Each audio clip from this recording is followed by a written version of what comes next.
Hello friends, কেমন আছো তোমরা? আশা করি খুব ভালো আছো। আমিও ভালো আছি। এদিকে বড়িগুলো ভেজে নিচ্ছি। আমি বড়ি দিয়ে রান্না করব হচ্ছে বেতো শাক। বেতো শাক দিয়ে বড়ি রান্না করলে তো একটা দারুণ টেস্ট লাগে। আর হচ্ছে মাছ দিয়ে কোনো সবজির তরকারি করবো।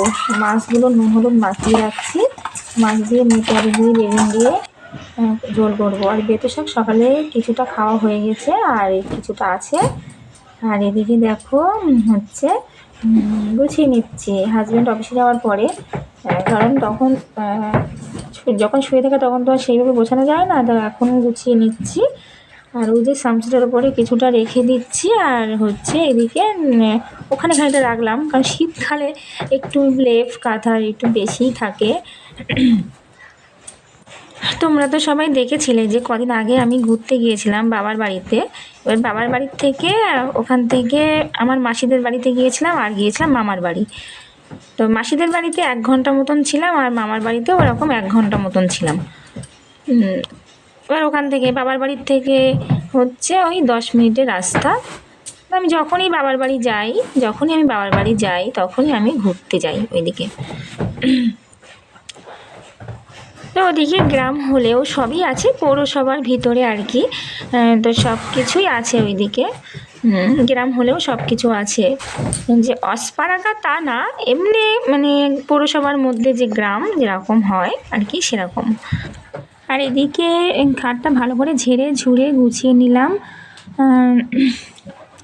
আর এই যে 12:15 বাজে, তো ভাবছি ছেলেকে চান দেবো, তো একটু জল গরম করে নিলাম। আমার ছেলেকে চান দান দেওয়া কমপ্লিট হয়ে গেছে। তো আমি জামা কাপড় কেচে চলে আসলাম উপরের ঘরে। এই জায়গাটা রোদ্দুর পড়ে, ওই জন্য আমি এই জায়গাটায় পাতিয়ে দিচ্ছি। হ্যাঁ, শীতের সময় একটু সকাল সকাল ধুয়ে পাতিয়ে দিলে কি একটু তাড়াতাড়ি শুকিয়ে যায়, কিন্তু একটু যদি লেট হয়ে যায় না তখন আর শুকোতেই চায় না। সকালবেলাও কিছুটা ধুয়ে পাতিয়ে দিয়েছিলাম ছাদে, সেগুলো শুকিয়ে গিয়েছে। তো এখন আর ছাদে রোদ্দুর নেই। মানে ছাদে যেরকম রোদ্দুর আছে, তো এখানে মানে অল্প অল্প রোদ্দুর আছে। তো এখানে যেখানে পাতাচ্ছি এখানেও অল্প অল্প রোদ্দুর আছে। তো এখানেই একেবারে পাতিয়ে দিচ্ছি, তাহলে পরে আর তুলতে হবে না। যেগুলো ছাদে আছে সেগুলো পরে তুলবো। যেগুলো ছাদে দিয়েছিলাম রৌদ্রে শুকিয়ে গেছে, সেগুলো পরে তুলবো। ওদিকে আমার রান্নাবান্না কমপ্লিট করা হয়ে গেছে। তো একেবারে রান্না করে রাখি, সকালবেলা রান্না করি, তো আমি আমি একেবারেই করে রাখার চেষ্টা করি রাত অবধি। তো যাই হোক, আমার হাতে সময় খুবই কম, ওই জন্য আমি একেবারে রাত অবধি রান্না করে রাখি। তারপরে 2-1 দিন দেখা যাচ্ছে অন্য কিছু রান্না করি, যেমন আজকে আবার অন্য কিছু রান্না করব রাত্রে। এই যে এদিকে আমি সেলাইয়ের সুতো নিয়ে বসে পড়লাম। নাইটি থেকে একটা ফিতে ছাড়িয়ে গেছে, তো ওটা আমি সেলাই করে নেব। হাতেই সেলাই করে নেব। মেশিনও সেলাই করতে পারি, তো সামান্য একটুখানি, তো তা ওটা মেশিনে করে আর কি করব, তা হাতেই সেলাই করে নেব। আর মেশিনেও সেলাই করতে পারি, মেশিনে মোটামুটি পারি, যেরকম চুড়িদার কামিজ এইগুলো তো পারি। তারপরে হচ্ছে মেয়েদের জামা, এগুলো তৈরি করতে পারি। আর ছেলেদের যে শার্টগুলো, তো এগুলো পারতাম, কিন্তু এখন ওগুলো ভুলে গেছি আর কি। জাস্ট চর্চা নেই, তো ওগুলো ভুলে গেছি। আর ব্লাউজটাও করতে পারতাম, তো এখন ভুলে গেছি। একটু অর্ধেক দেখলে আবার করতে পারবো। সব কিছুই মোটামুটি পারি। যে প্রত্যেকটা মেয়েদের জুতো সেলাই থেকে চণ্ডীপাঠ পর্যন্ত সব কিছুই শিখে রাখা ভালো। প্রত্যেকটা মেয়েদের কথা বলছি, তা সবারই যে শিখতে হবে তা না, যে কিন্তু শিখে রাখা ভালো আমি মনে করি। আমি মনে করি যে জুতো সেলাই থেকে চণ্ডীপাঠ পর্যন্ত প্রত্যেকটা মেয়েদের শিখে রাখা ভালো। কখন কোনটা কাজে লাগবে সেটা তো আর বলা যায় না, শিখে রাখা ভালো। হ্যাঁ, আমি মনে করি যে আমি জুতো সেলাই থেকে চণ্ডীপাঠ পর্যন্ত সব কিছুই আমি পরতে পারবো, এটা আমি মনে করি। কিন্তু আমি কি সত্যিই কি পারবো? আসলে লোকে যেটা বলবে সেটাই। লোকে যদি বলে যে আমি পারি, জুতো সেলাই থেকে চণ্ডীপাঠ পর্যন্ত সব কিছুই পরতে পারি, তাহলে সেটাই ঠিক। আমি যদি নিজে বলি তো সেটা তো আর ঠিক হবে না। তো যাই হোক, এদিকে হচ্ছে আমার মেয়ের ছোটোবেলার জুতো, অনেকগুলো জুতো, আগের জুতো সব একটা এর মধ্যে একটা মানে কি বড় একটা এর মধ্যে সব পুড়ে রেখে দিয়েছিলাম। সেইগুলো এখন বার করছে মা। আর আরও একটা এর মধ্যে আছে, আরও অনেকগুলো জুতো আছে।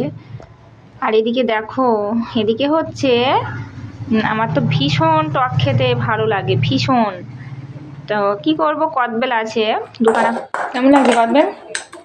কেমন কদবেল মাখা কেমন করেছি, কেমন মাখিয়েছি? কদবেল ভালো লাগছে? আমি তো মাখিয়ে রেখেছি, এখন তো খাইনি। আমি তো মাখিয়ে রেখেছি, এখনো খাইনি। জিভে জল আসছে কিন্তু খাইনি। চান করে আসলাম না, এখন জিভে জল এসে যাচ্ছে, জিভে জল এসে যাচ্ছে, কিন্তু এখনো খাইনি। পরে খাবো, তুমি খাও। তাড়াতাড়ি না, বই পড়তে হবে, তাড়াতাড়ি না। বলো, what was the golden rule? The golden rule was first we জায়গায় তখন দে হয়ে যাবে। ফার্স্ট দে স্টাডি, কমা দিয়ে দেন they play. then they play.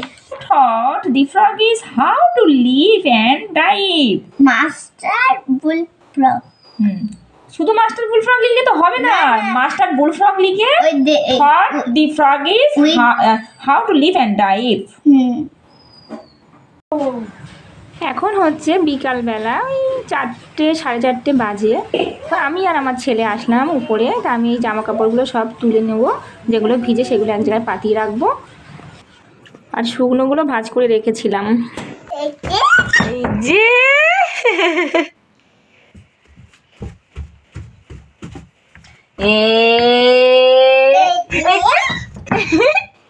আবার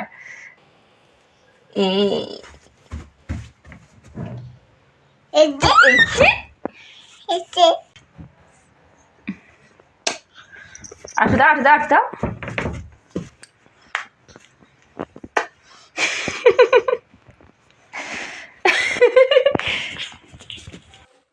আর এখন সন্ধ্যা হয়ে গেছে, তো আমার একটু ঘটি গরম খাওয়ার ইচ্ছা হলো, তাই ঝুড়ি ভাজা নিয়ে নিচ্ছি বাটিতে করে খানিকটা। আজকে ঘটি গরম তৈরি করব। যাই হোক, আমার ঘটি গরম খেতে ভীষণ পছন্দ। যখন আমি স্কুলে পড়তাম তখন তো মাঝে মাঝে ঘটি গরম খেতাম, প্রতিদিন তো কিছু না কিছু খেতাম। তো ঘটি গরমটা বেশিরভাগ দিনটা ঘটি গরম খেতাম, ভীষণই ভালো লাগতো। স্কুলের সামনে বিক্রি হতো টিফিন বেলায়, তো এগুলো খেতাম আর কি। টিফিন বেলায় টিফিনও নিয়ে যেতাম, তো তা সেই সঙ্গে আবার ঘটি গরম খেতাম, ভীষণই ভালো লাগতো। আরও অনেক কিছু বিক্রি হতো, আলু কাবলি, তারপরে হচ্ছে পেয়ারা মাখা, যাই হোক আরও অনেক কিছুই বিক্রি হতো। আইসক্রিম, গরমের সময় আইসক্রিম। তো এইগুলো যখন স্কুলে পড়তাম তখন একটা অন্যরকম আনন্দ ছিল আর কি, ভীষণ আনন্দ ছিল। স্কুল লাইফের কথা সহজে ভোলা যায় না। আমার তো এখনও মাঝে মাঝে মনে হয় যে যদি স্কুল লাইফটা যদি আবার ফিরে পেতাম, এখনও মনে হয়, কিন্তু সেটা তো আর কোনোদিন ফিরে পাওয়া সম্ভব নয়। তো খাওয়া হয়ে গেছে, শুধু ঝালগুলো আছে। ঝাল লাগছে। এতে সুজি ছিল না, তো তাড়াতাড়ি করে আনতে গেছিলাম সুজি দোকান থেকে সুজি নিয়ে আসলাম। এই যে শুধু সুজি না, এগুলো নিয়ে এসছি।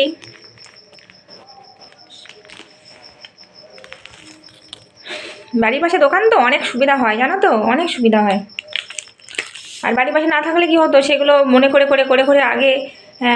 আগে থেকে নিয়ে আসতে হতো। আর বাড়ির পাশে বলে দেখা যাচ্ছে অতটা মনে করতে হয় না, যে যখন যেটা মনে পড়ে তখন সেটা নিয়ে আসলাম, এই আর কি। ঠিক আছে, তো পরে আবার তোমাদের সঙ্গে কথা বলছি। আর এই যে এখন আমি বুট ভেজাবো, বুটটা ভিজিয়ে রাখবো রাত্রে, এখন ভেজাচ্ছি। আর কালকে ঘুগনি করবো। তো কালকে হয়তো মনে থাকবে না সকালবেলা উঠে, ওই জন্য এখন ভিজিয়ে রাখছি। আগের দিন ভিজিয়ে রাখলে তো ভালোই, পরে আবার একটু প্রেশার কুকারে ছিটে দিয়ে নিলে ভালোই গলে যাবে। আর কালকে তো নিরামিষ খাই, সপ্তাহে একদিন করে নিরামিষ খাই। তা নিরামিষের দিন নিরামিষ ঘুগনি করব। তো ভালোই হবে। সকালবেলা যদি টাইম পাই তাহলে লুচি করব আর এই ঘুগনি করব, যদি টাইম পাই সকালবেলা। আর টাইম যদি না পাই তাহলে শুধু ঘুগনি করব। যাই হোক, ভিডিওটা শেষ করার জন্য আবার আসলাম তোমাদের সামনে। ভিডিওটা আর বেশি বড় করতে পারবো না। আর যেটা বলার ছিল, যে তোমরা অবশ্যই আমাকে সাপোর্ট করো, সাবস্ক্রাইব করো, লাইক কমেন্ট শেয়ার সব কিছুই করো। আর হচ্ছে আমার ভিডিও বেশি করে শেয়ার করো। আর কি বলবো, যাই হোক আজকের মতো আমার ভিডিও এই পর্যন্ত। আবার আসবো পরের কোনো ভিডিও নিয়ে। টাটা, পরে দেখা হচ্ছে।